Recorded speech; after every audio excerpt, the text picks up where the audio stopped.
All right, here we are back for more. I'm going to be stuffing the names into the inserts for this while we chit chat here for the first 5 or 10 minutes. So I'm looking at kind of slowing down a little bit.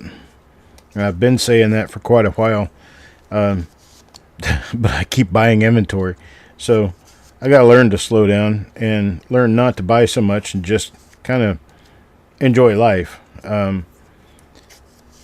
Being permanently disabled, for anyone who is, you can tell, been through it. And for people like us,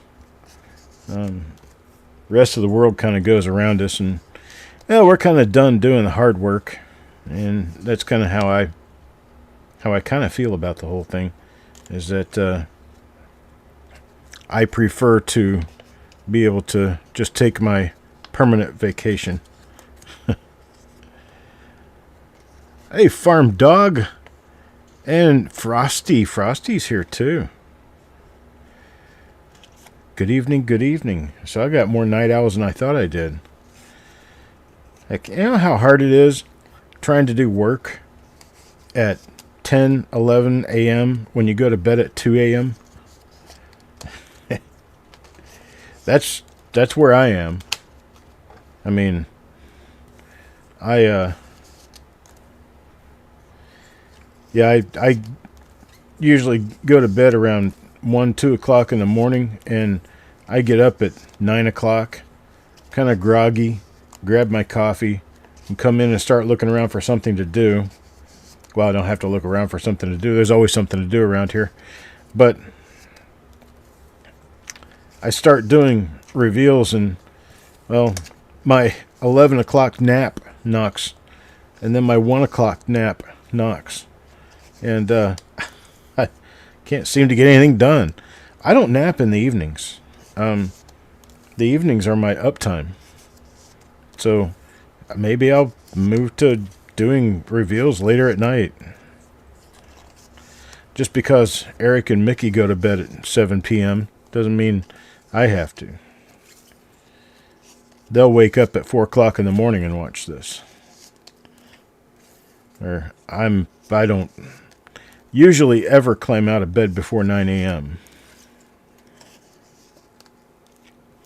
Hi, Bethlehem. How are you, milady?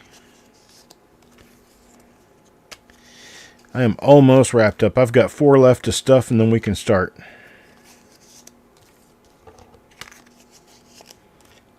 So when I get down to the very end of the stack is when it starts getting a little harder to get them. Okay. There we are. Randomly stuffed in whatever order they came up in. This reveal is going to be a 1962 D roll. And I can tell by the handwriting on this that I got this roll when I lived in Missouri. I've had it for 20 years. And I'm just now digging into it.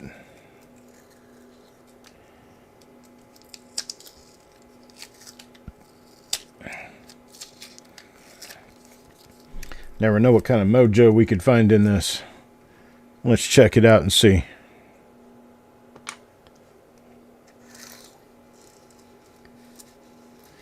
Reminds me of the good old days. All right, coin number 1, Chubby Pop Chaser.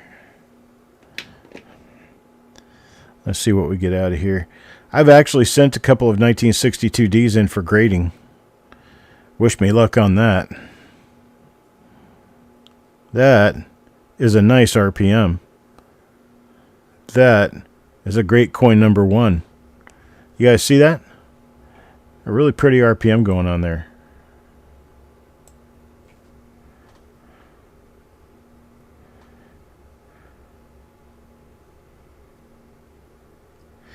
Let me get this all nice and focused up. get the lighting on it and then crank the camera around so you can see. We've got a pretty RPM going on here. So that is going to give us a little leg to stand on and hope that this sort of finding continues. Okay, let's see. What kind of marker do I have to show that this is the same die as another coin I see of the same die? Looks like maybe a die scratch on the front of the vest there.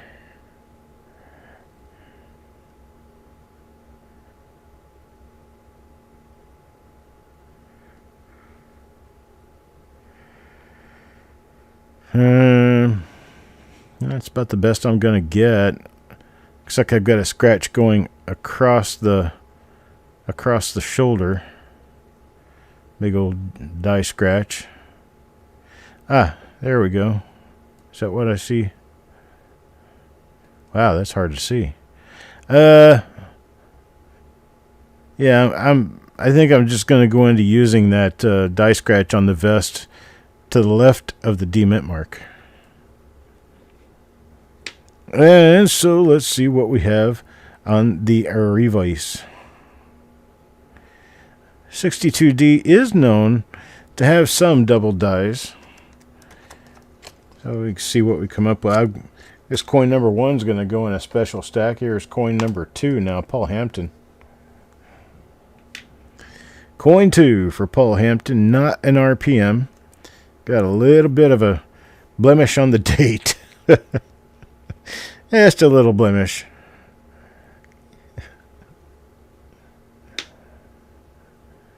Hey, Brad. Good eye to you.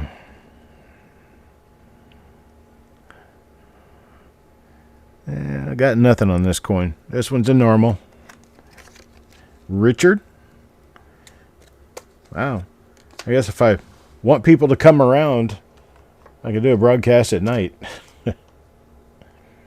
All right, here we go. Sissy. Pretty coin. I like the looks of this one.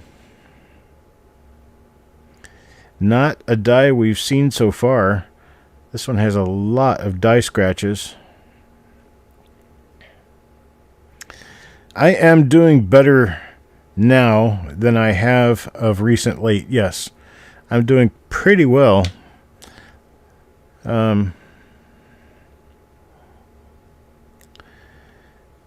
We've had some slightly rough times of late, and did you see we had a tropical storm blow through here? And it basically came and went just like that, boom, boom. But it's my understanding they've had flooding up in Durham, which isn't very far from here, that they've had to evacuate people. So I'm feeling for them right now. We got maybe 2 inches of rain. Not much. It wasn't much. Most of it was just like a drizzly rain. It rained steadily for hours and hours.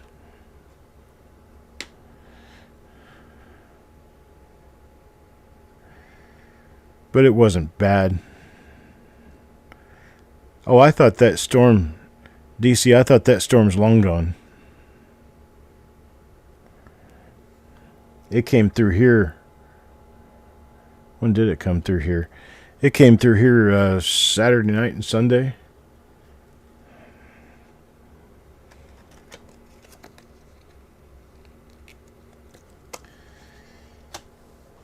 I thank you much, Brad. I appreciate all you guys paying attention to me. Because if you didn't pay attention to me, I'd be talking to myself. And while I am known to talk to myself, I don't necessarily like doing it.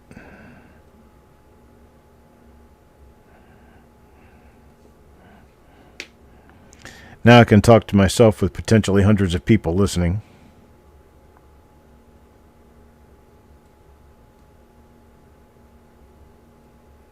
Oh my gosh. We have just a little bit of damage right there on the steps. Looks like somebody had their piece of cake directly out of the stairs. Tropical. We've got. Is there another tropical storm out there? Is that what we're saying, DC? I'm not. I haven't really paid attention. The one for Tripwit here. Well, it's kind of earlier dice date, sort of. It's a little prettier than a lot of these others have been.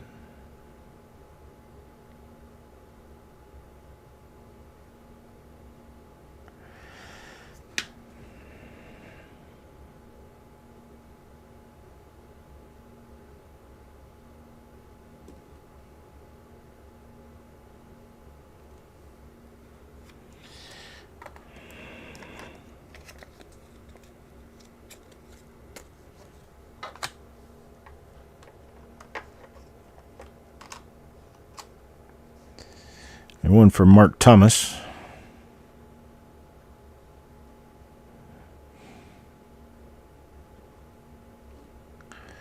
Only found one example of that really cute RPM so far.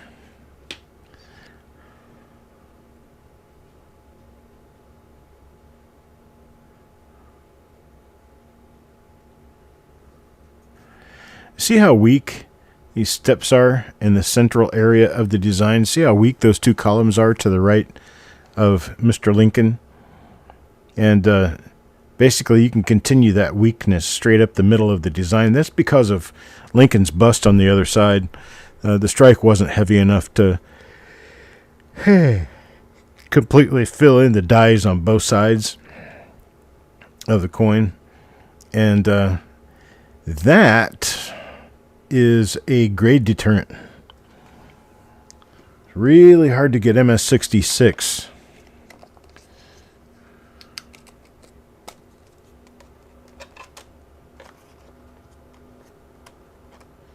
Really hard. In fact, I don't think you can get a 66 with step set incomplete. It doesn't have to use step detail. It just has to be pushed up all the way. Because there's a number of years where you're not going to see any detail in the steps. But you're looking for the design to have been pushed upward into the crevices of the die as much as possible. Yeah, 73 suffers from having a higher relief design that is somewhat difficult to strike up all the way. Dude, I found a 73. Oh my. It's a 73S. Knock your shoes right straight off your feet. Ermigers.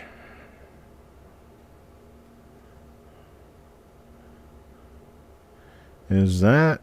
No, that's a little fleck of black stuff. I thought that was a bar L. It is not. What else do we have here?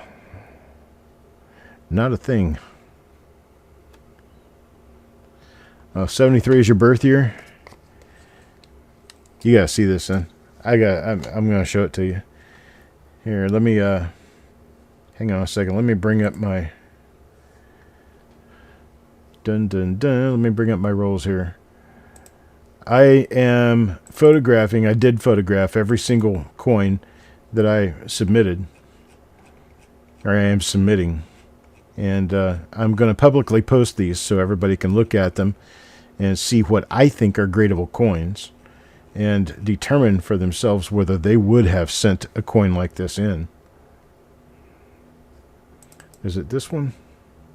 Yeah. That's that one. Wait a minute. What happened here? Oh, no.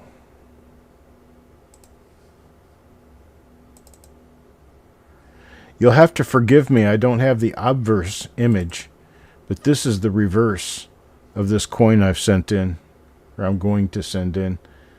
That's the reverse side. This coin is cherry. It's beautiful. But that's a 73S right there. See those giant initials over on the right-hand side of the design. I have 438 coins, all Lincoln cents, ready for a bulk submission, going to Florida with me. It's one for Farm Dog. And like I said, I've got all of the photos stored online. I have to go through and try to find the photo of that 73 and replace. I've got like 1973 obverse and reverse saved, and both of them are the same image. That's not good. Wow. Massively horrible strikes right here. Yeah, 438 coins. I've got 438 high-grade Lincolns going in. I've got 19 high-grade 1970S small dates going in. And I have 7 1988 flared G reverse coins going in.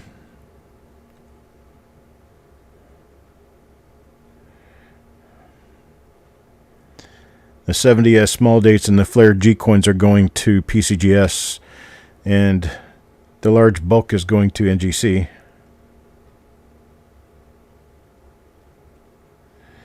In that large bulk, I'm thinking there will be a few 67s in places that you don't normally see 67s.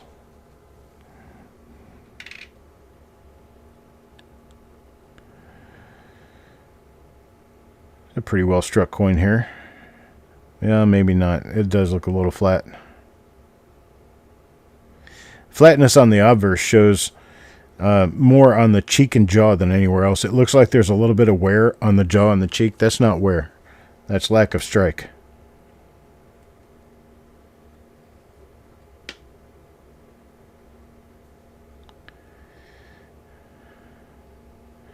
Oh, there won't be any MS-70s.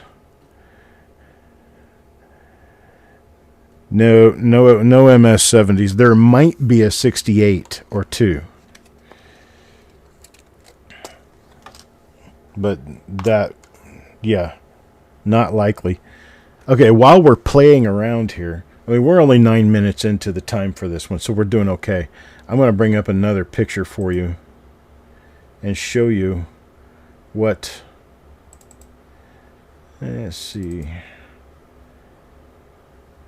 I'll show you what a couple of these 1970S small dates look like, because I've got a few fiery coins. Yeah, that's not really one of them. That's a nice one, but it's not one of the really nice ones. No, not that. Oh, I think I just found it.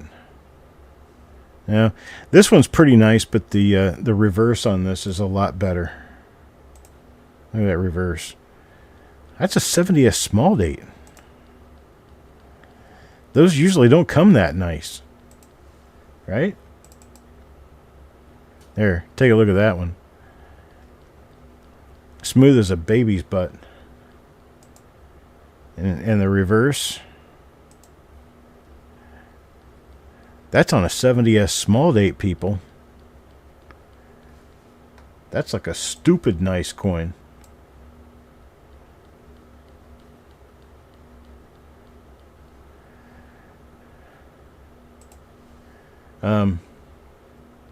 And then these 88s, they're more or less average in appearance.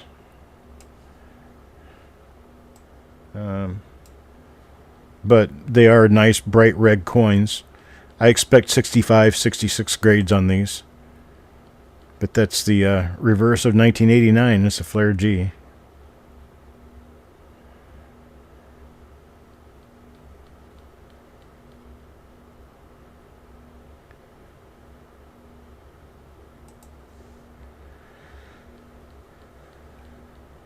Alex, I appreciate it, my brother.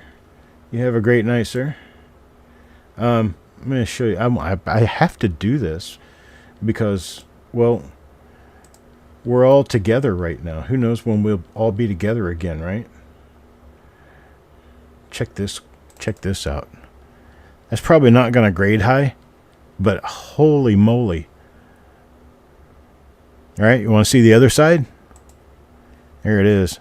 1936D.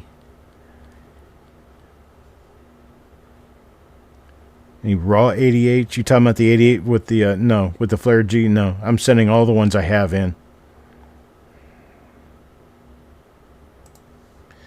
Yeah, you think? Nice toning. Look at this one for proof-like. It's got a few spots, but man, that's a proof-like coin. Sorry, are you serious? Here's, you want to see the backside? There you go. There's the backside of that one. You just don't see coins that nice very often. That might even get a proof-like grade, and if it does, watch out, world. Here comes your new sugar daddy of Lincoln cents, right? Let me find another one of these. Some of them are really, really nice. I've got some real bright, shiny 1959s. Real pretty ones. Let's see here. Aha. That's one of my prettier ones. There. How about that for a grade?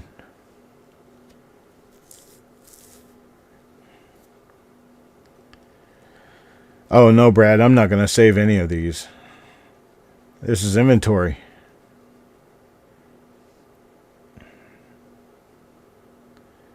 That's the obverse of this coin. Now the reverse.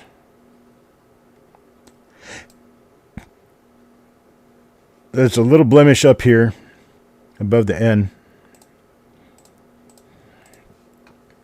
But overall, man, that's a slam dunk coin. I got a few other 59s that are like that. I've got a number of 59s that could grade 67.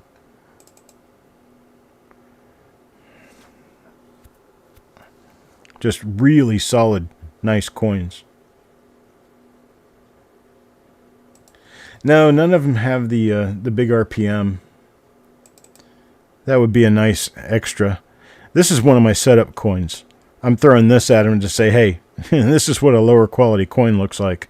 That's probably a high-end 65 or a 66. This one's got a little spot on it, but it could grade a 67 because of the luster. Really, really nice luster. Nice luster, Lester. I've got just a couple of 1960s that could really slam the door on 67.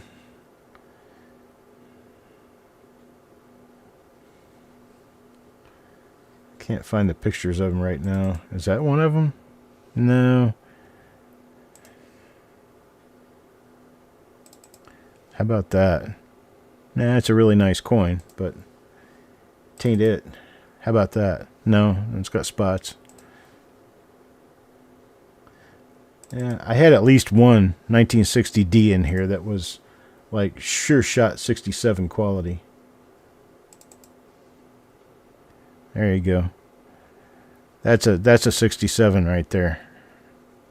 It's a little flaw on the bottom of the shoulder. But people, if that's the only flaw you can find, you have a really high grade.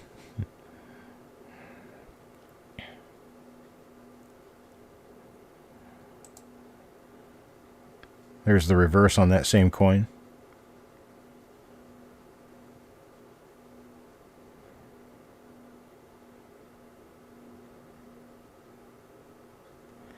Night, Dirty Water. Yeah, okay. Look at this. Luster like you've never seen before. 1961D, folks. Do you know how rare a 67 is for 1961D?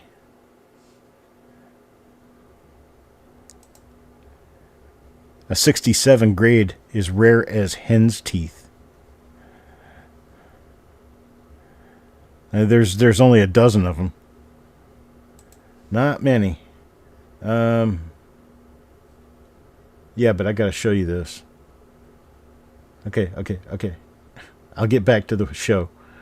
I'll get back to it. Ne'er you fret. I got a 74S.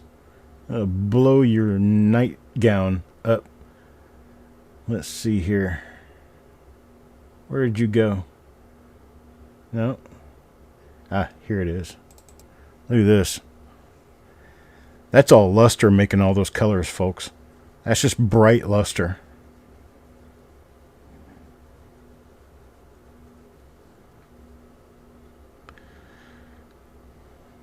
And there's the other side. You're talking about a coin that could go 67. There's one right there.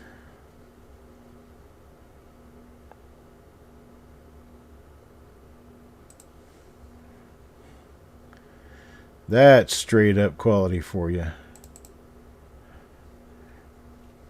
You don't see that often. 1977.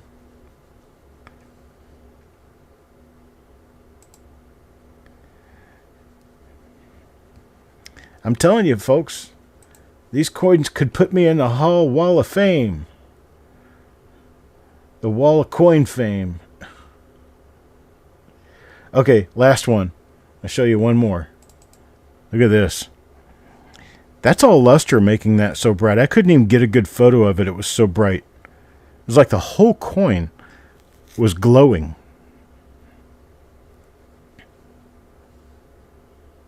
Here's the other side.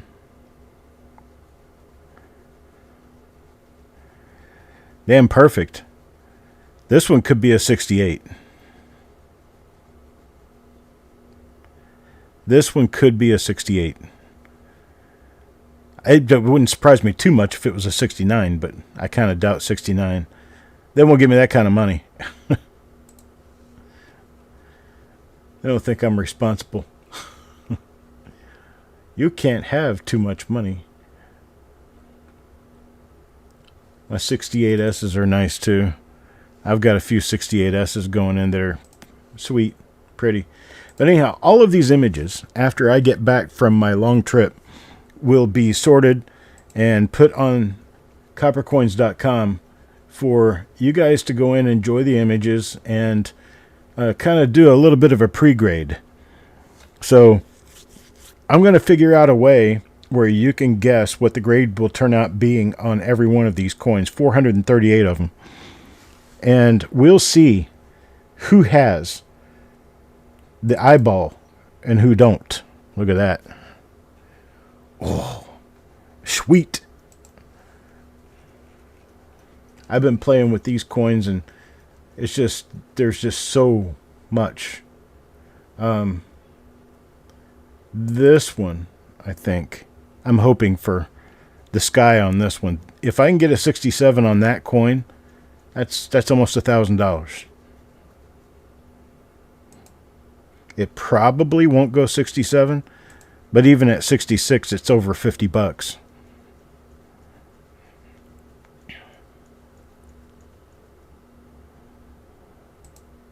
That's a 1946 Philly. You're not going to see a lot of those ever. That one, I'm not really sure why I'm submitting it. It's probably not going to grade.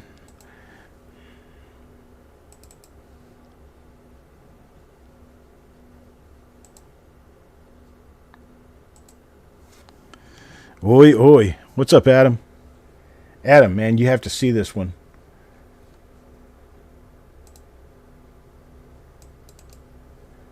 Hang on. Which one was it? I have a lot of these, so it's hard to tell which one was the really good one. I think it was this. No, not that. There's one of these 1970s small dates that is a squeaker of a nice coin. Let's see. Is it this? That's one of them. It's got really nice surfaces and really beautiful luster. Oldest coin in this submission is 1935. But yeah, that's a pretty one.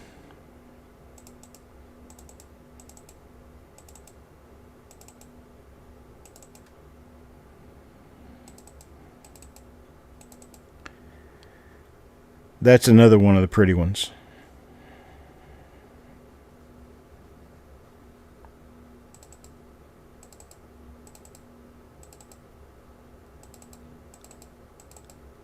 Nope.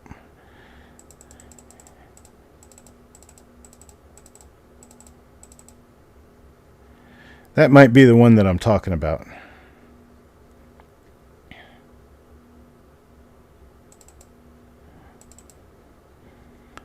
These are just hard to find like this. Yeah, I think this is the nicest one.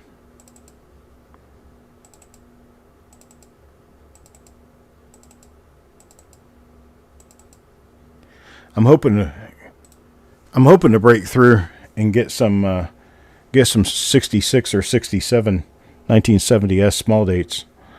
That would be that would be super. All right, let's go to Alex's coin. See what Alex gets. Coin number 13. I'm still wishing, thinking, and hoping we get something good out of this. Tell me something good. Bow, bow.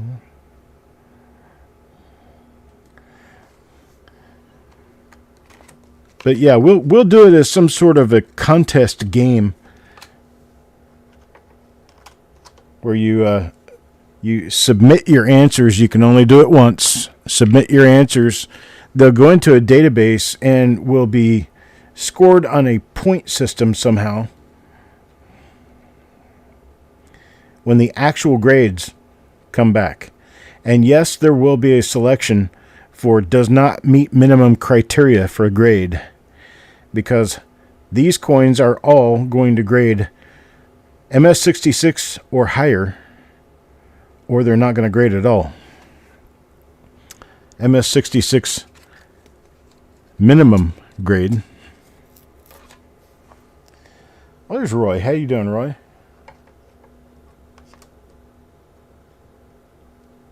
$767 plus. Is that PCGS or NGC?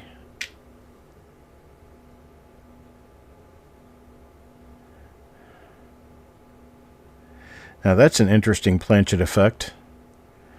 That's a lamination right there. That's kind of excellent. It's pretty cool.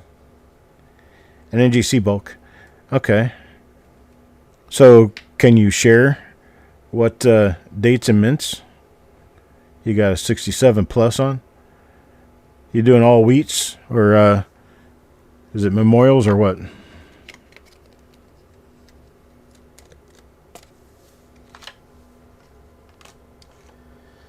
Number 16, Stan the Man.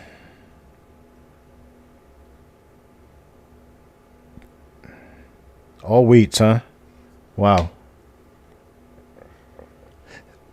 Do you know which coins got the grades, or do you just know that you got the grades? I used to have a rep that I could get on the phone. As soon as the grades got into the computer, she'd be able to tell me what they were. You know, she said, well, you submitted 253 coins, and I can tell you you've got 18 67s. I'm like, hey, that's a good day.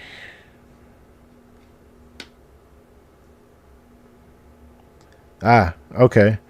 Yeah, they split the invoices up by grade. And so if you get, say you send in 100 coins, you get 4 invoices back. And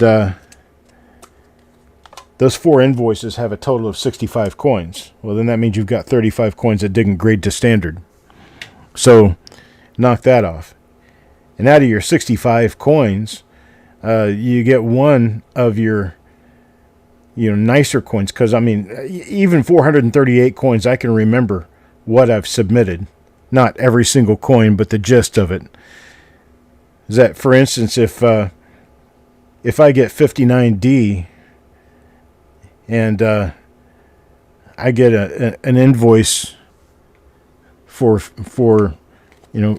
12 coins out of a 65 coin submission, then I know the 12 coins are probably high grade. 65 MS67 Reds. Dude, you're slamming it. You are killing it for the rest of us. But hey, somebody's got to do it, right? You see, folks, when people start unearthing really nice coins with a good eye, and they start going through rolls and sets or wherever they're finding these really nice coins, you get to a point where the coins these people are getting back in their submissions are going out for sale, and they are basically putting more stress on the market for buyers. So you got more buyers out there, or maybe you don't. And as you accumulate grades and the census goes up, prices go down. And so, yeah, it's a really great thing if you can get like a submission. How many coins in your submission? Is where you even get a good submission of 250, 300 coins, and you end up with 65 MS67s. So 400 coins. Okay. This submission is 438. The 70S's are not included.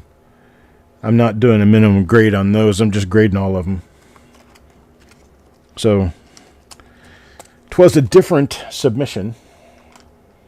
In fact, I've got forms filled out for both NGC and PCGS on the 70S small dates. I don't know who I want to grade them. Right now, I'm still kind of... there's a problem with the grading. The PCGS grades are all over the place, and they're really hard to nail down. And their expectations are kind of enigmatic. It's very difficult to tell what coins are going to grade what. And doesn't look like I'm finding much in this roll. But anyway, I think I should try cat grading. Is cat grading actually getting enough of a following to... I mean, I know for sure that, you got to start feeding a baby or it's not going to grow. I get that. What's cat grading charge for bulk? Do they do bulk? So if they do bulk, I might sit down and talk with them for a while.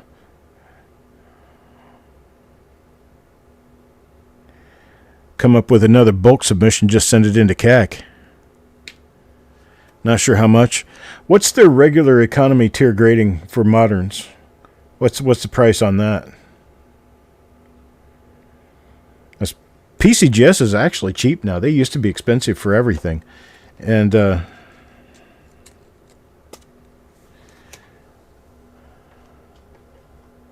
so they're $20. So that's kind of a standard, because that's kind of where NGC and PCGS are floating around $20.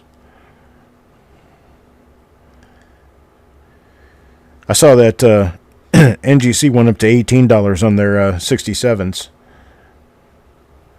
They were $12 for a long time. And boom, all of a sudden they've gone up.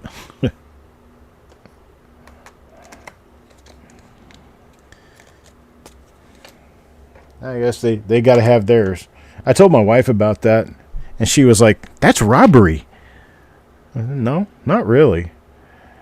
She said, "Well, how do you justify grading a coin, doing the same service, and charging a different price for a higher grade?" Well, because in any certain coin, an MS-66 could go for $125 and a 67 for $1,500. There's your difference. I would be willing to give another $10 for a coin that's worth $1,000 more. Joe Cooper, you found the 63. Is that the 63 with the 3/3?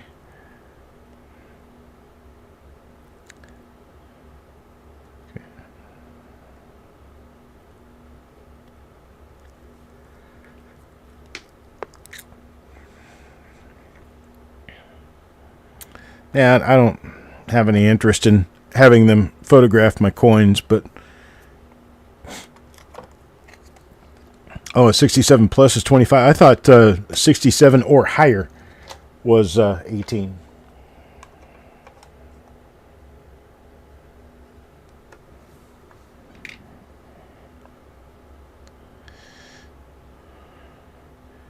I don't know. I do the bulk grading thing, but I don't do it often enough to really keep up with the prices. I can barely keep up with how to do the forms.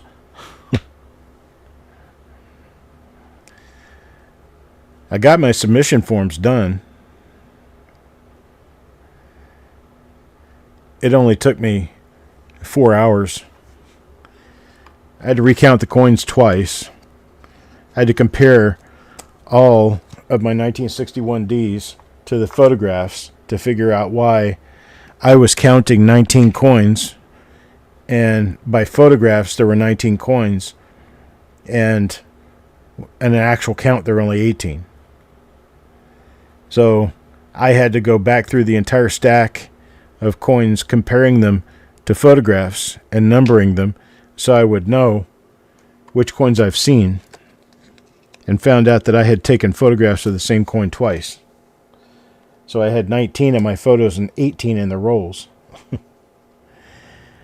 You can't do that when you're submitting. You have to be straight on the number. They don't like it when you do clerical or mathematical errors on your end before they even get the form. Hard enough on them the way it is, but yeah.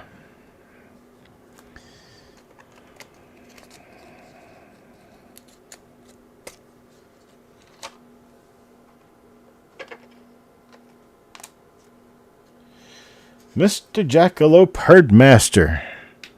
Let's see what Jackalope Herdmaster comes up with. Welcome, everybody, to my Central to Pacific Time Zone primetime show. I think once in a while I'm going to stay up extra late and do the late show. I could broadcast until 1 in the morning.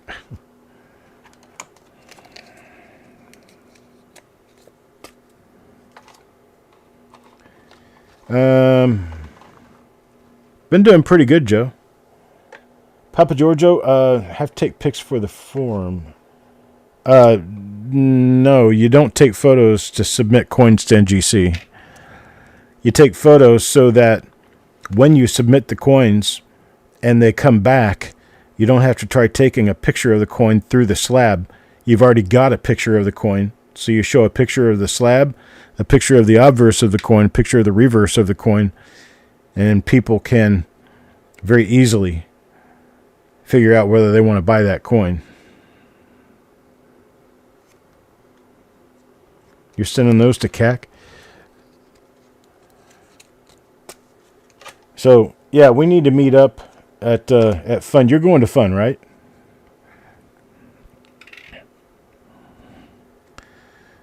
I'm driving out tomorrow afternoon.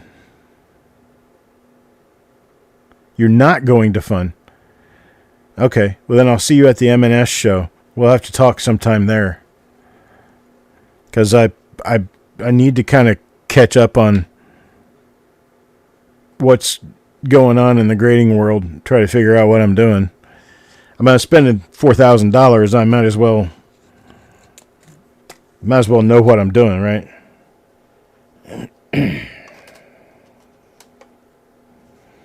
All right, one for Mickey here. Mickey.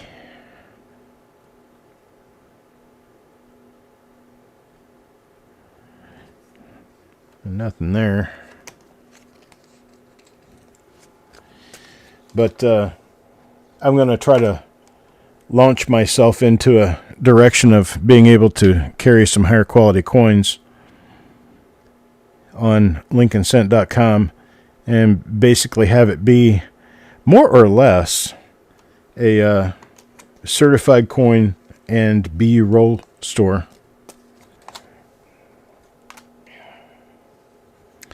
And eventually I can plow my way into having a lot of the good stuff, because, well, I'm depleting my resources of coins that I've pulled out because they needed to be graded. My resources are starting to get a little low.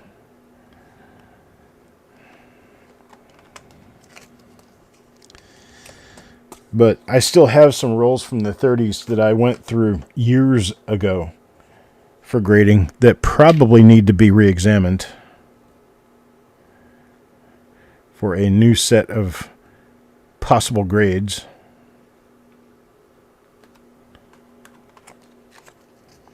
Think so, Joe? And I'm a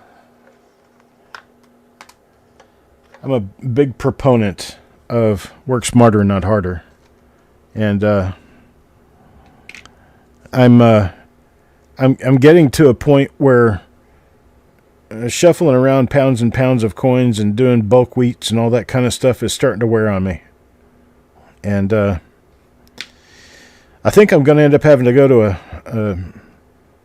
a shorter schedule with less stuff. So I'm working toward going higher quality.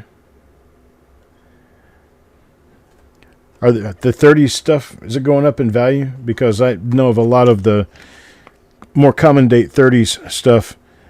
Yeah, 65, you got a $15, $18 coin. But why do you want a bunch of $15, $18 coins? Do they sell?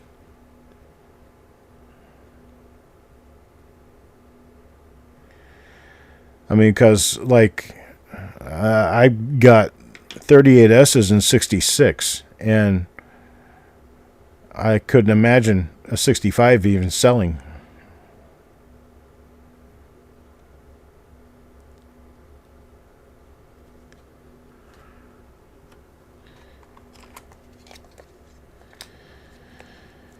But what I would like to do is start selling off the bulk.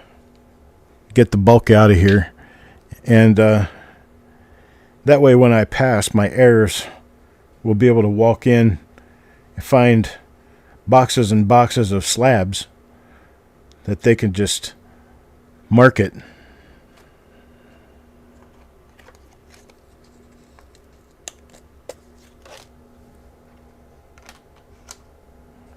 Yeah, we should talk about that. I may consider great collections again. You'll have to... will great collections, will they be at the St. Charles show?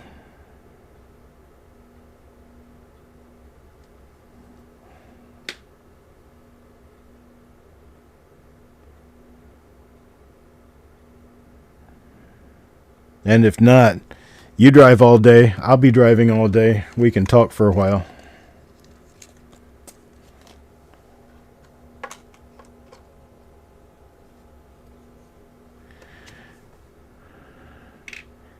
Oh, they're going to be in Oklahoma. Now, is Oklahoma City, is that the location of the World's Fair of Money?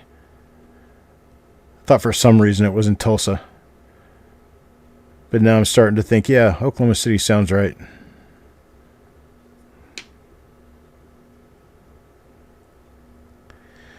What days will I be at the fun show? I'm truly considering Thursday and Friday, and probably just taking off after that.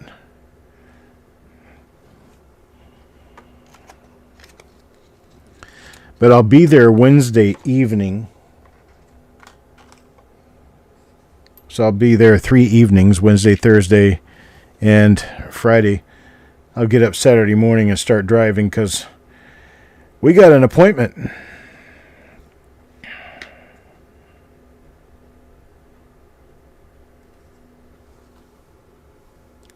You'll be there Friday. Awesome. Send me a message. I'll give you my phone number.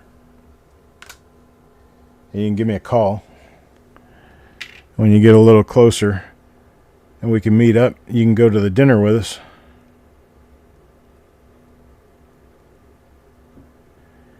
An unattributed MS6643 FS101. Wow. Wow. A 66? That's like a $1,200 coin.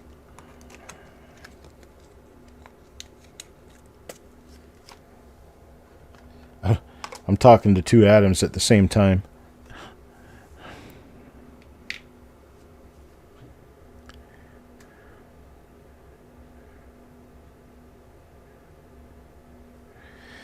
I guess it would be a little different if I was talking to two Patrices at the same time. It's a little less common name than Adam.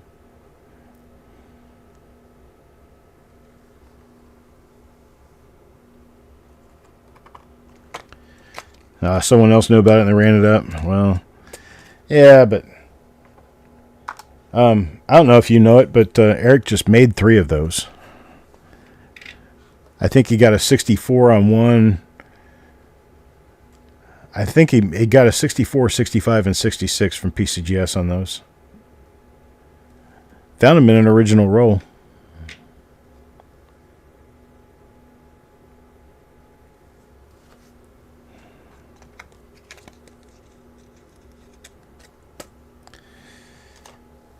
I appreciate that, Frank. Thank you so much. Yep, that's right, he did.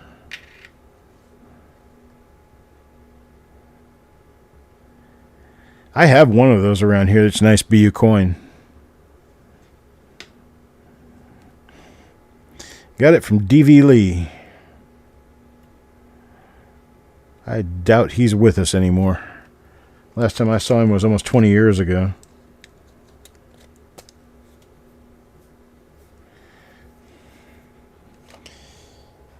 Yeah, sort of, Joe. I mean, thing is, you've got to spend the time it takes to develop an eye and know what you're looking at. And then you've got to know how to source your material and go through it right.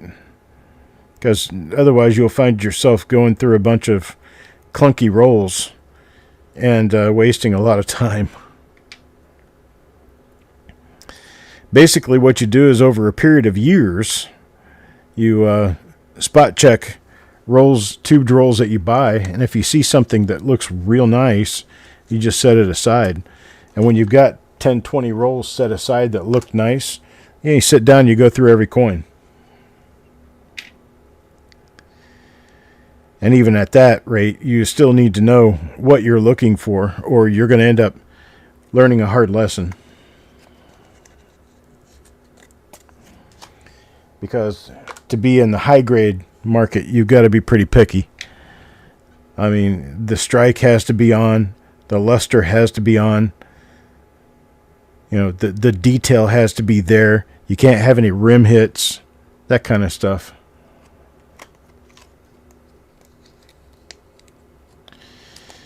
All right, well, that's it for this roll. I found that 1 RPM right in the very beginning, and I don't know whether there might be another one in here, but I didn't see it. Sorry about that. Kind of an anticlimactic roll that I've been saving for decades. But, all right, so I appreciate it. It is 11:45. We're going to take off now and come back for the last roll of the evening. Yeah, I don't know what... I can't remember right now what it is. 72 plane, I think. That'd be one to stick around for. So I'll see you guys in reveal 803 here in just a few minutes. See you then.